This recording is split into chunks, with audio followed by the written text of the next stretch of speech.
In Mark 1:35, we read, "In the morning, while it was still dark, Jesus got up, left the house, and went away to a secluded place, and was praying there."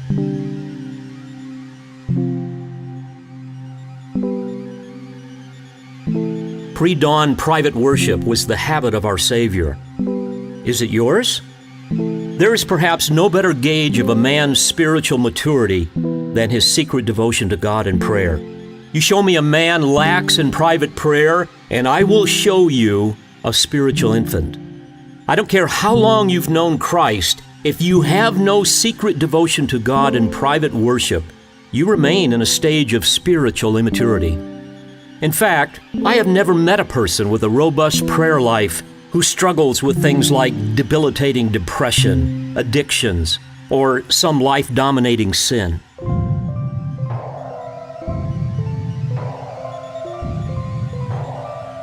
I have never heard a spouse complain about a husband or wife who is faithful in private prayer. I've never heard a child weep in fear and frustration over a father or mother who has a habit of secret prayer. I ask you, do you only pray before meals, or do you ever pray before dawn? To be sure, prayer will never be the early dawn priority of the sluggard who likes to sleep in, nor will it be the priority of the Sunday morning Christian that pretends to be serving Christ for a few hours on Sunday, but the rest of the week lives for himself. But it will be the priority for the battle-weary soldier of the cross, those who constantly cry out for more strength, who beg for more discernment, who plead for more light in the Word, who implore the Lord for more boldness in battle, because that soldier knows that he can do nothing apart from God. Therefore, he will attempt nothing without first seeking His aid. I confess that as a pastor, my greatest frustration is that I spend too much time in public ministry and not enough in private communion with the Lord. But I have learned that prayer is far more important than preparation. I've learned that the closet is more important than the library.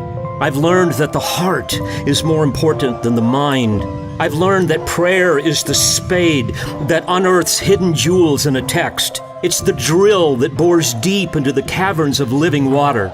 I have learned that prayer is what calls upon the Spirit to give life to the spiritually dead and dissolve hardened hearts. I have learned that it is prayer that ignites a preacher with holy zeal and transforms his clumsy rhetoric into tongues of fire.